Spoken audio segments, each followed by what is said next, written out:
श्री रामकृष्ण भक्त मालिका स्वामी तुरायानंद। प्रथम भाग। जय ठाकुर जय मां। कलकत्ते के बाग बाजार विभाग के बोसपाड़ा मोहल्ले में श्रीयुत चंद्रनाथ चट्टोपाध्याय नामक एक धर्मपरायण निष्ठावान ब्राह्मण निवास करते थे। वे तेजस्वी एवं स्पष्टवादी होने के नाते प्रसिद्ध थे।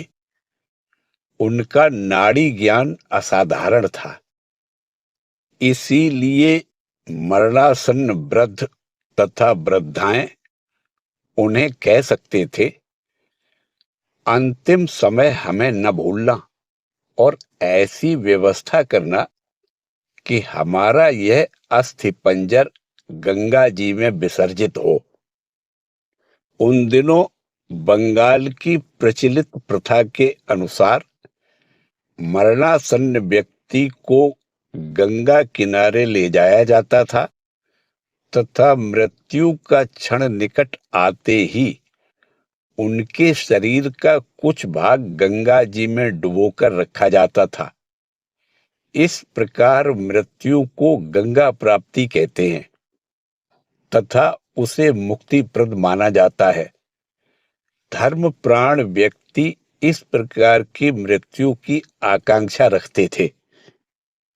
चंद्रनाथ जी डब्ल्यू वाटसन कंपनी में गोदाम प्रभारी थे।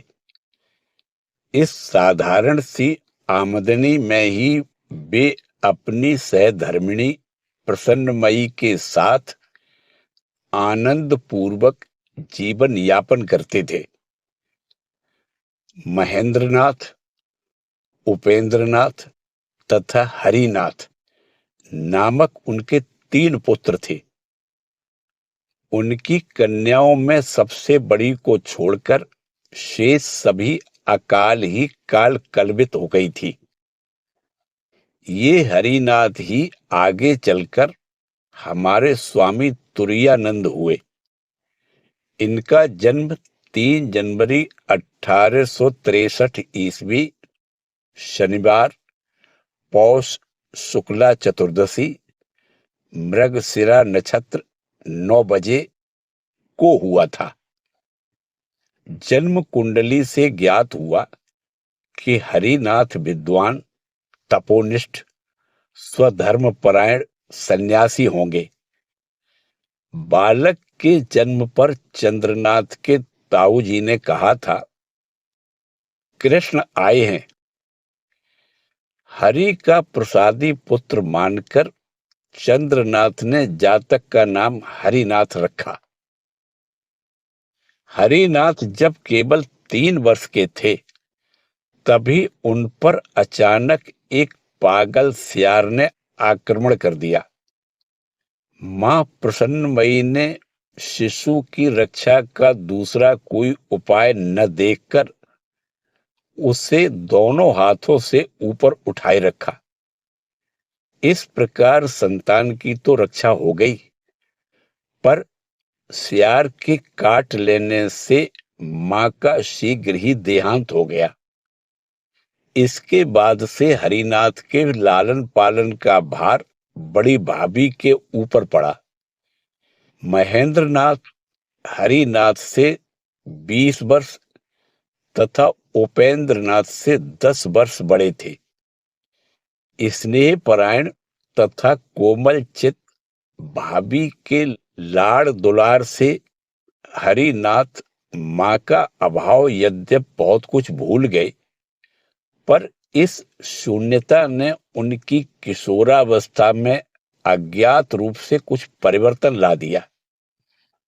सहिष्णुता की मूर्ति जननी के समक्ष जो हरिनाथ विशेष चंचल थे, वे भाभी के समक्ष अब अत्यंत शांत तथा आज्ञाकारी हो गए। भोजन के बारे में उनका वैसा रुचि अरुचि का विचार नहीं रहा। जो भी मिल जाता खा लेते थे। फिर भी उनका अंतर्निहित तेज कभी कभी विद्रोह के रूप में व्यक्त हो उठता था। ऐसे समय में दूसरों पर प्रहार भी कर बैठते थे। बड़ी भाभी के स्नेह का स्मरण करते हुए बाद में उन्होंने कहा था, बड़ी भाभी के हाथों ही मैं बड़ा हुआ था, सदा उन्हीं के साथ साथ रहा करता था, बड़ा दुलारा था। बड़ी भाभी भी मेरा बहुत स्नेह यत्न किया करती थी। उन्होंने मां की भांति पाल पोस कर मुझे बड़ा किया। साधु हो जाने के बाद भी उनके लिए मन में चिंता थी। उनका देहांत हो जाने तक मैं चिंतित रहा। उसके बाद ही निश्चिंत हो सका। बुद्धि विकास होते ही उनका कामुलिया टोला की बंगला पाठशाला में प्रवेश हुआ। जब हरिनाथ 12 वर्ष की आयु के थे तो उनके पिता का अंतिम समय निकट आया। जब उनके संबंधीगण उनके पिता को गंगा तट पर ले चले तो हरिनाथ रो पड़े। बड़ी बहन ने पिता से कहा, हरि रो रहा है, उसे थोड़ी तसल्ली दीजिए। परलोक की ओर दृष्टि फैलाए 70 वर्ष से भी अधिक आयु के वृद्ध पिता ने केवल इतना ही कहा, हरि से और क्या कहूं, हरि जगत का है और जगत हरि का। बचपन में हरिनाथ शारीरिक उन्नति तथा ब्रह्मचर्य पालन पर थोड़ा ज्यादा ही जोर दिया करते थे। वे प्रतिदिन अखाड़े में जाकर कुश्ती लड़ते थे। वे एक साथ लगातार 100 दंड तथा 500 बैठक लगा सकते थे। साथ के लड़के कहते, इतना मत करो, खूब ज्यादती शुरू कर दी है, आखिर मर जाओगे। व्यंग पूर्वक हरिनाथ उत्तर देते, मैं अकेला ही मर जाऊंगा और तुम लोग बचे रहोगे। साधना के क्षेत्र में भी वैसा ही था। बाल ब्रह्मचारी हरिनाथ गायत्री जप तथा संध्योपासना तो नियमित रूप से करते ही थे। इसके अतिरिक्त उन्हें प्रतिदिन 3 बार गंगा स्नान, स्वपाक हविष्यान्न भोजन तथा कठिन शैया पर शयन आदि का अभ्यास था। साथ ही वे शास्त्र पाठ आदि भी खूब करते थे। वेदांत विचार में तो वे अल्प आयु से ही पारंगत हो गए थे। उनके आचार व्यवहार में इस प्रकार की असामान्यता देखकर हिताकांक्षी पड़ोसियों ने महेंद्रनाथ को सावधान कर दिया। पर बड़े भाई धनोपार्जन में समर्थ थे। उन्होंने इस मात्र पितृहीन छोटे भाई को नियंत्रण द्वारा तत्काल संसार में बांधने की आवश्यकता नहीं महसूस की। उन्होंने कहा, हरिनाथ तो निष्ठावान ब्राह्मण के सदाचार में ही रत है, इसमें आपत्ति का क्या कारण है। यह निरंकुश स्वाधीनता एक ओर जहां हरिनाथ को कभी कभी विपत्ति में डालने लगी, वहीं दूसरी ओर उनकी सद्वृत्तियों को विकसित करके उनकी अभिज्ञता प्राप्त कराती हुई उन्हें अपने आदर्श में सुप्रतिष्ठित करने लगी। गंगा स्नान से उन्हें विशेष प्रेम था। घड़ी न होने के कारण कभी कभी तो वे भूल से रात में ही उठकर गंगा तट पर पहुंच जाते और गंगा स्नान करके लौट आते। एक दिन इसी प्रकार चांदनी रात में उषा के पूर्व ही वे गंगा स्नान के लिए चल दिए। गले भर पानी में उतरकर स्नान करते हुए उन्होंने देखा कि पुआल के ढेर जैसी कोई चीज बहती हुई उनकी ओर चली आ रही है। तट पर शोर मचा, घड़ियाल घड़ियाल, ऊपर चले आओ। त्यों ही स्वाभाविक रूप से हरिनाथ शीघ्र ही पानी में से बाहर निकल आए। परंतु दूसरे ही क्षण उन्हें स्मरण हो आया, मैं तो वेदांत विचार करता हूं ना। क्या यही है मेरा ब्रह्म सत्य, जगत मिथ्या कहना? बस वे पुनः गंगा में उतरकर विचार करने लगे, मैं शुद्ध आत्मा हूं, मेरा देह नहीं है, मृत्यु नहीं है। सौभाग्यवश जल में खलबली हो उठने से अथवा अन्य किसी कारणवश घड़ियाल फिर दिखाई नहीं दिया।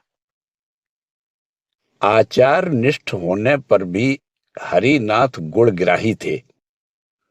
उन दिनों जनरल असेंबली में बाइबल पाठ अनिवार्य होने पर भी पाठ के समय कक्षा प्रायः शून्य ही रहा करती थी।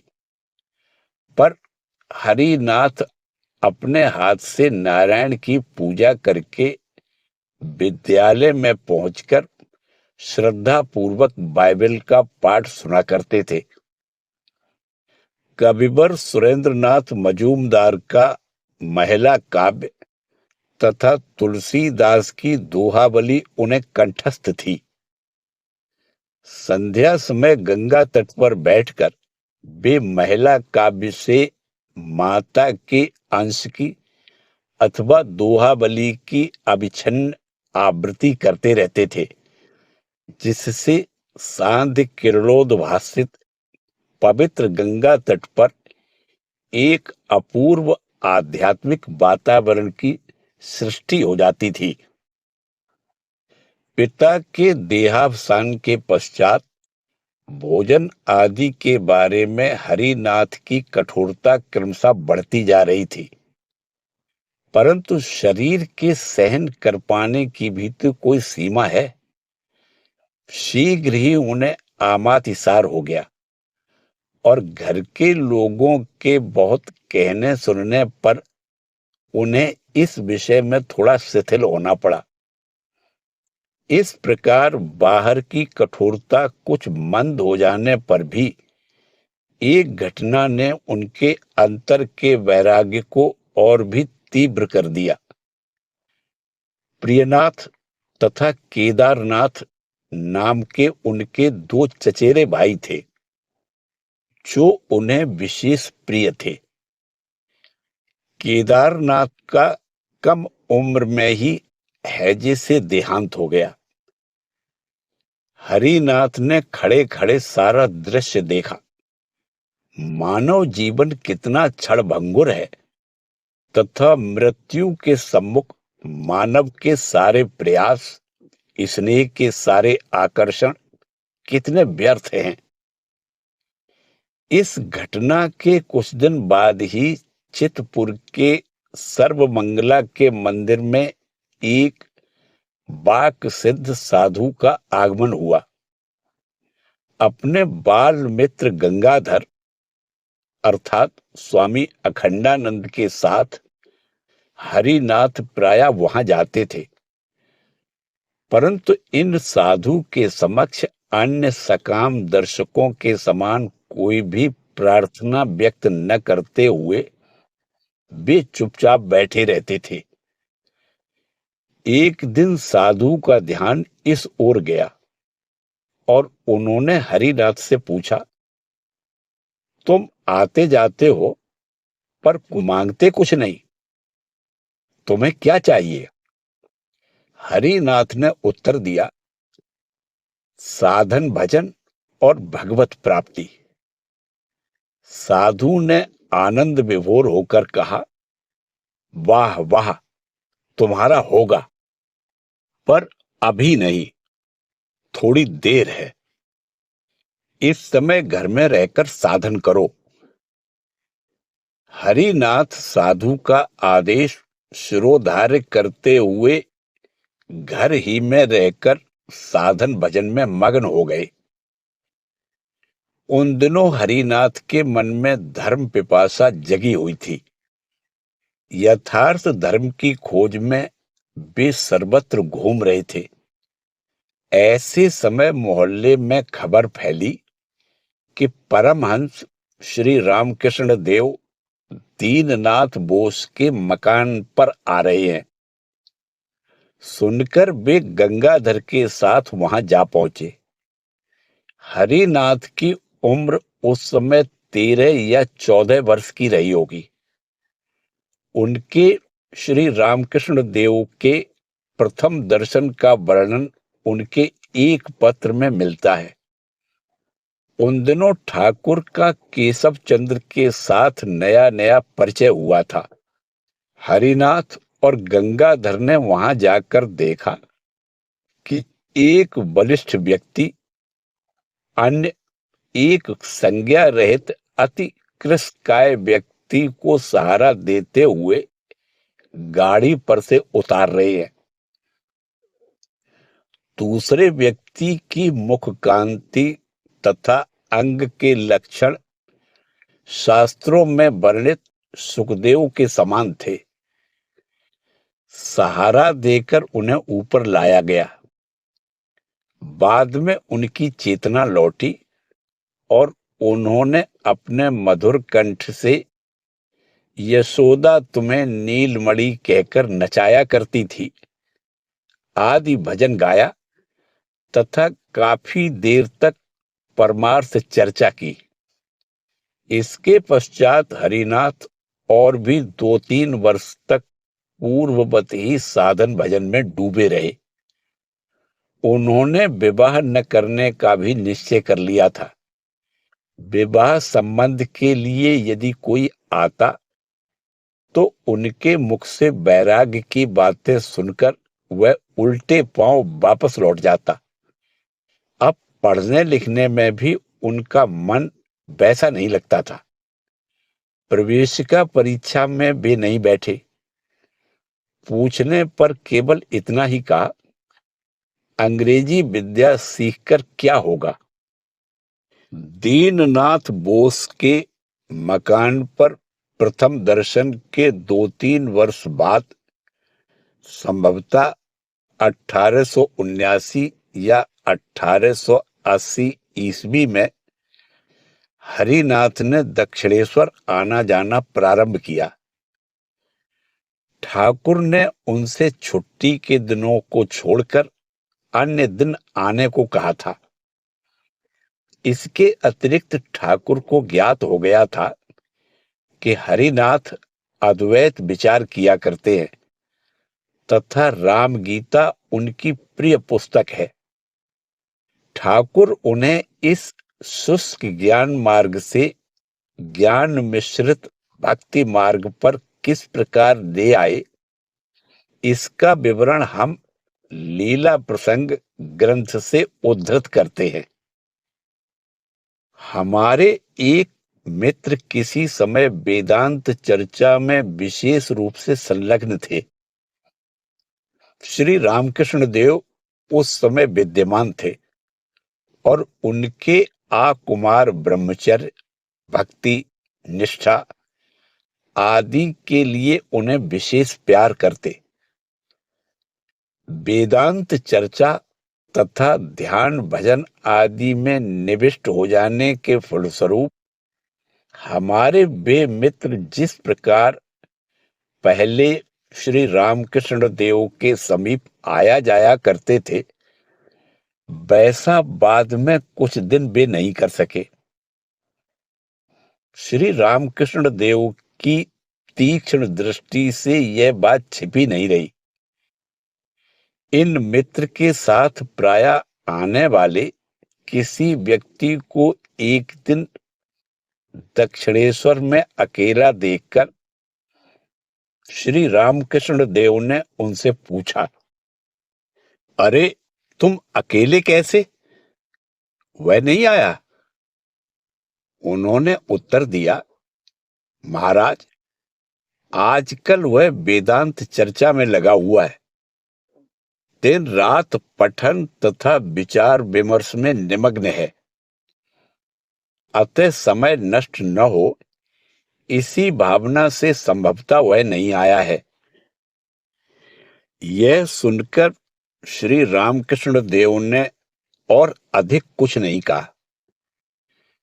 इसके कुछ ही दिन बाद हम जिनकी चर्चा कर रहे हैं, वे मित्र दक्षिणेश्वर में श्री रामकृष्ण देव के दर्शनार्थ आए। उन्हें देखते ही श्री रामकृष्ण देव ने कहा, क्यों जी, सुना है कि आजकल तुम खूब वेदांत चर्चा कर रहे हो। बहुत अच्छी बात है, बहुत अच्छी। वेदांत चर्चा में तो केवल इतना ही है ना, ब्रह्म सत्य जगत मिथ्या, या और भी कुछ है? मित्र ने कहा, जी हां, इसके अतिरिक्त और क्या? इन मित्र का कथन है कि वास्तव में श्री रामकृष्ण देव ने उस दिन इस कथन के द्वारा वेदांत के संबंध में मानो उनकी आंखें खोल दी। उनकी बातों को सुनकर विस्मित हो उन्होंने सोचा कि यथार्थ में बात बस इतनी ही है। हृदय में उसकी धारणा होने पर वेदांत की सारी बातों का ही बोध हो जाता है। ये बातें ठाकुर ने उन्हें पंचवटी में टहलते टहलते कही थी। इसके पूर्व हमारे मित्र हरिनाथ की यह धारणा थी कि उपनिषद, पंचदशी आदि विभिन्न जटिल ग्रंथों के अध्ययन बिना तथा सांख्य, न्याय आदि दर्शनों में व्युत्पन्न हुए बिना वेदांत को कभी समझा नहीं जा सकता। मुक्ति लाभ करना भी असंभव है। श्री रामकृष्ण देव के उस दिन के कथन से उन्होंने यह अनुभव कर लिया कि वेदांत विचार का तात्पर्य इस धारणा को दृढ़ करना है। श्री रामकृष्ण देव से विदा लेकर उस दिन वे चले गए तथा कलकत्ते की ओर जाते हुए मार्ग में यह सोचने लगे कि ग्रंथ आदि के अध्ययन की अपेक्षा आगे साधन भजन में ही अधिक मन लगाऊंगा। इस प्रकार अपने मन में साधना की सहायता से ईश्वर साक्षात्कार करने का दृढ़ संकल्प कर उस दिन से वे उसी कार्य में विशेष रूप से तत्पर हुए। इस घटना के कुछ दिन बाद एक दिन श्री रामकृष्ण देव बाग बाजार में श्री बलराम बोस महोदय के घर गए हुए थे। शहर के उस भाग के अधिकांश भक्त समाचार पाकर वहां उपस्थित हुए। हमारे इन मित्र का घर भी वहां से अत्यंत निकट था। श्री रामकृष्ण देव द्वारा उनके बारे में पूछे जाने पर उस मोहल्ले का एक परिचित युवक तुरंत ही जाकर उन्हें बुला लाया। बलराम बाबू के यहाँ दुमंजिले की एक बड़ी बैठक में प्रविष्ट होते ही भक्त मंडली से घिरे हुए श्री रामकृष्ण देव का उन्हें दर्शन मिला तथा उनको प्रणाम कर वे समीप ही एक कोने में बैठ गए। श्री रामकृष्ण देव ने भी हंसकर उनसे कुशल प्रश्न किया। तत्पश्चात जो प्रसंग चल रहा था उसी की चर्चा करने लगे। उस संबंध की दो एक बातों को सुनकर ही मित्र ने समझ लिया कि श्री रामकृष्ण देव समुपस्थित लोगों को समझा रहे थे कि ज्ञान हो, भक्ति हो या दर्शन, ईश्वर की कृपा बिना उसे प्राप्त करना संभव नहीं है।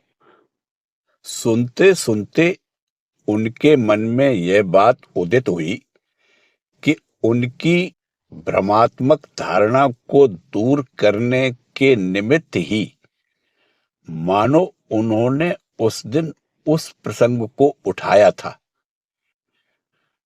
उन्हें ऐसा अनुभव होने लगा कि वे उस संबंध में जो कुछ कह रहे हैं उन्हीं को लक्ष्य करके कह रहे हैं। उन्होंने सुना कि श्री रामकृष्ण देव कह रहे हैं, जानते हो, काम कांचन के संबंध में ठीक ठीक मिथ्या ज्ञान का उदय होना यथार्थ में जगत को तीनों काल में असत्य समझना क्या कोई मामूली बात है? उनकी दया के बिना इस प्रकार का ज्ञान होना क्या कभी संभव है? यदि वे कृपा पूर्वक इस प्रकार की धारणा करा दे तभी यह संभव है, अन्यथा स्वयं साधना के द्वारा मानव क्या कभी इस तथ्य की धारणा कर सकता है? उसमें कितनी शक्ति है, उस शक्ति के आधार पर वह प्रयास ही कितना कर सकता है। इस प्रकार ईश्वर की दया की चर्चा करते हुए श्री रामकृष्ण देव समाधिस्थ हो गए। कुछ देर बाद अर्धबाह्य दशा में वे कहने लगे, वह किसी एक विषय की धारणा किए बिना ही पुनः दूसरे की आकांक्षा करने लगता है। इतना कहकर उसी भावावस्था में श्री रामकृष्ण देव गाने लगे, ओरे कुशीलब करिस की गौरव, धरा न दिले कि पारिस धरते। अर्थात, अरे लबकुश, तुम किस बात का गर्व करते हो? यदि मैं स्वयं ही पकड़ में ना आता तो क्या तुम मुझे पकड़ सकते थे? इस पद को गाते हुए उनके नेत्रों से इस तरह आंसुओं की धारा बहने लगी कि बिछौने की चादर का कुछ भाग भीग गया। मित्र भी उस अपूर्व शिक्षा से द्रवीभूत होकर रोने लगे। कुछ देर बाद दोनों शांत हुए। हमारे मित्र कहते हैं, वह शिक्षा सदा के लिए मेरे मानस पटल पर अंकित हो चुकी है। इस दिन से मैं समझ गया कि ईश्वर की कृपा के बिना कुछ भी होने का नहीं है।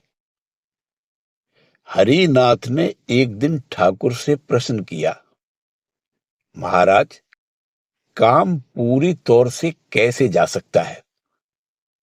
ठाकुर ने उत्तर दिया, जाएगा क्यों रे, दिशा मोड़ देना। हरिनाथ समझते थे कि संघर्ष के द्वारा ही सभी मनोवृत्तियों पर विजय पाया जा सकता है। अतः यह उत्तर पाकर वे विस्मित हुए और जब उन्होंने उसका प्रत्यक्ष परिणाम देखा तब तो उनके विस्मय का ठिकाना ही नहीं रहा। इस दृष्टिकोण में परिवर्तन के बारे में सीखने को उन्हें अन्य भी अवसर मिले थे। बाल ब्रह्मचारी हरिनाथ नारी मात्र को ही घृणा की दृष्टि से देखते थे। यहां तक कि मात्र स्थानीय बड़ी भाभी के हाथ से भोजन करने में भी उनके मन में संकोच होता था। बालिकाओं को तो वे अपने पास भी नहीं फटकने देते थे। एक दिन ठाकुर इसी विषय पर उपदेश दे रहे थे कि हरिनाथ बोल उठे, ओह, मैं तो उनकी हवा तक नहीं सह सकता। ठाकुर तुरंत ही उन्हें फटकारते हुए बोले, तू मूर्ख जैसी बातें कर रहा है। नारी मूर्तियों की ओर भला अवज्ञा की दृष्टि से क्यों देखा जाए? वे जगदम्बा की मानवीय मूर्तियां हैं।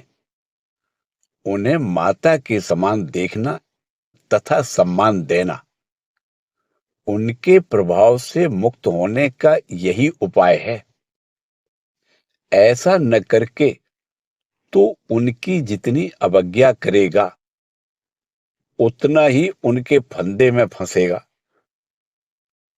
एक दिन हरिनाथ ने ठाकुर से कहा, महाराज, जब मैं यहां आता हूं तो अच्छी उद्दीपना होती है, परंतु कलकत्ता लौट जाने पर वह उद्दीपना क्यों चली जाती है?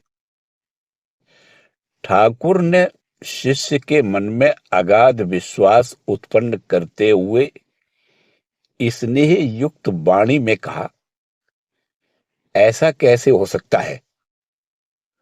तू हरिदास है, हरि का दास। तेरे लिए ईश्वर का विस्मरण असंभव है। हरिनाथ टोकते हुए बोले, पर मैं तो यह नहीं समझ पाता। सदगुरु ने दृढ़ स्वर से उत्तर दिया, किसी वस्तु अथवा विषय की सत्यता किसी के जानने या न जानने पर निर्भर नहीं करती। तू जाने या न जाने, तू हरि का सेवक है, भक्त है।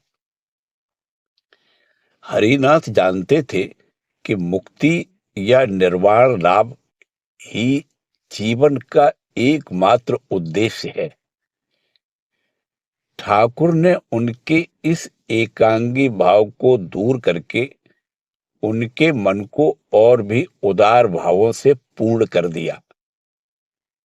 ठाकुर ने उनसे कहा था, निर्वाण को क्यों आदर्श बनाया है?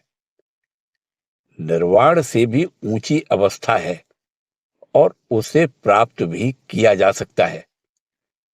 जो लोग निर्वाण के लिए प्रार्थना करते हैं, वे हीन बुद्धि हैं, भय से ग्रस्त हैं। जैसे पचीसी के खेल में कोई सिर्फ मंजिल ढूंढ रहा है, इसी प्रयास में है कि कैसे घर में घुस जाऊं। गोटी यदि एक बार पक गई तो फिर नीचे उतारना नहीं चाहता। इसको कच्चा खिलाड़ी कहते हैं। और जो पक्का खिलाड़ी होता है, वह मारने का मौका मिलने पर अपनी पकी गोटी को कच्ची कर देता है और उसी समय आ 12 कहकर पासा फेंकते ही फिर पक जाता है। उसका पासा उसके हाथ के बस में रहता है। जैसा बोलता है, पासा वैसा ही पड़ता है। इसलिए उसे भय नहीं रहता, निर्भर होकर खेलता है। एक अन्य दिन दक्षिणेश्वर जाकर हरिनाथ ने देखा कि ठाकुर एक वेदांती पंडित से कह रहे हैं, थोड़ा वेदांत सुनाओ। पंडित बड़ी अच्छी तरह से समझाने लगे और ठाकुर भी आनंद पूर्वक सुनने लगे। बाद में पंडित की प्रशंसा करते हुए उन्होंने भक्तों से कहा, पर मुझे तो भाई इतना सब अच्छा नहीं लगता। मेरी माँ है और मैं हूं। तुम लोगों का वह बड़ा ज्ञान किए ज्ञाता, ध्यान ध्येय ध्याता आदि त्रिपुटी भेद वगैरह बहुत अच्छा है, परंतु मेरे लिए तो है मां और मैं, अन्य कुछ भी नहीं। ठाकुर ने ऐसे ढंग से यह बात कही कि उसे सुनकर उस दिन हरिनाथ को वेदांत की त्रिपुटी की अपेक्षा ठाकुर का मां और मैं ही अधिक सरल, सहज तथा मधुर प्रतीत हुआ। वे समझ गए कि इसी पथ का अवलंबन करना चाहिए। दक्षिणेश्वर में एक दिन ठाकुर मध्याह्न भोजन करने बैठे थे। हरिनाथ तथा कुछ लोग भी उपस्थित थे। ठाकुर के सामने भात की थाली तथा उसके चारों ओर कटोरियों में विविध व्यंजन परोसे गए थे। यह देखकर कहीं शिष्यों के मन में संशय न उत्पन्न हो, इसलिए लोक हितेच्छु एवं संदेह भंजक ठाकुर स्वयं ही कहने लगे, मन तो सदा ही अखंड की ओर दौड़ रहा है। तुम लोगों से बातचीत करने के लिए मन को नीचे लाने के निमित्त यह वह खाता हूं। अलग अलग कटोरियों में से थोड़ा थोड़ा लेकर जीभ पर रखता हूं। हरिनाथ समझ गए थे कि ठाकुर अवतार हैं, अतः उनकी रोग यातना आदि को लीला समझते हुए उसके लिए वे अधिक उद्विग्न नहीं होते थे। एक दिन काशीपुर में ठाकुर के दर्शन करने जाकर उन्होंने उनसे पूछा, तबीयत कैसी है? ठाकुर बोले, बड़ा कष्ट हो रहा है, खा नहीं पा रहा हूं, असह्य जलन तथा पीड़ा हो रही है। परंतु हरिनाथ ने दिव्य नेत्रों से देखा कि ठाकुर आनंद के सागर हैं तथा रोग यातना से अतीत हैं। ठाकुर जितनी ही अपनी पीड़ा का बयान करते, हरिनाथ को उतनी ही वैसी अनुभूति होती। बारंबार ऐसा होने पर उन्होंने ठाकुर से कहा, आप चाहे जो भी क्यों न कहें, मैं तो देख रहा हूं कि आप अपार आनंद के सागर हैं। सुनकर ठाकुर मधुर मुस्कान के साथ कह उठे, दुष्ट ने पकड़ लिया रे। दक्षिणेश्वर में आते जाते हरिनाथ की नरेंद्रनाथ के साथ अच्छी श्रद्धा मिश्रित मित्रता हो गई थी। कई बार तो दोनों एक ही साथ पैदल या गाड़ी में दक्षिणेश्वर जाया करते थे। एक दिन बराहनगर के रास्ते पैदल लौटते समय नरेंद्रनाथ ने हरिनाथ से कहा, ठाकुर के बारे में कुछ कहो। हरिनाथ ने उत्तर दिया, और क्या कहूं? और यह कहकर उन्होंने यह श्लोक कहा, असित गिर समम स्यात् कज्जलम सिंधु पात्रे सुर तरुबर शाखा लेखनी पत्र मुर्वी लिखति यदि गृहीत्वा शारदा सर्वकालम तदपि तप गुणानामीश पारम न याति। नरेंद्रनाथ भी अनेक बातें कहते रहे, फिर कहा, उनकी बात और क्या कहूं? मुझसे यदि पूछो तो मैं कहूंगा, वे मूर्तिमंत प्रेम हैं। और एक दिन नरेंद्रनाथ ने उनसे कहा था, हरि भाई, भगवान क्या साग भाजी हैं जो इतना दाम देकर उन्हें खरीद लोगे? यमे वैस ब्रणुते तेन लभ्या। परमात्मा जिस पर कृपा करते हैं उसी को प्राप्त होते हैं। श्री रामकृष्ण देव के देह त्याग के थोड़े ही दिनों बाद हरिनाथ वैराग्य के प्रबल आकर्षण से एकमात्र वस्त्र पहने और एक रजाई की खोल कंधे पर डाले घर से निकले और आसाम में शिलोंग तक भ्रमण कराए।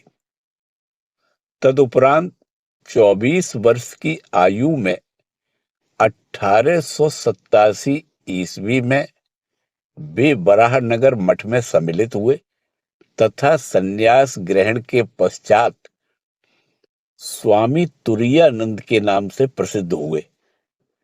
सन्यास के बाद भी उनकी अपने भाइयों के प्रति प्रेम में कमी नहीं आई। एक दिन उनके मझले भाई उपेंद्रनाथ ने एक मुंडित मस्तक तरुण सन्यासी को अपने समक्ष खड़ा देखा। सन्यासी के नेत्र सजल थे। उपेंद्रनाथ ने पहचाना कि ये हरिनाथ ही है। पूछा, रो क्यों रहे हो? यही तो तुम चाहते थे ना? उत्तर मिला, आप लोगों के प्रति मैं कई तरह से ऋणी हूं। बड़े भाई ने आश्वासन देते हुए कहा, सो हो। बड़े भाइयों का जो कर्तव्य होता है हमने उतना ही किया है। पर तुम जब गृहस्थ नहीं हुए तो तुम्हारे लिए यही पथ उत्तम है। मैं आशीर्वाद देता हूं कि तुम्हें सिद्धि लाभ हो। बस मानो मेघ रहित शरद आकाश रवि किरणों से उद्भासित हो गया। हरिनाथ के अश्रुसिक्त चेहरे पर आनंद की आभा खिल उठी। इसी के साथ श्री रामकृष्ण देव के अंतरंग भक्त स्वामी तुरायानंद जी के जीवन वृतांत का प्रथम भाग समाप्त होता है। शेष भाग अगले वीडियो में। जय ठाकुर, जय मां।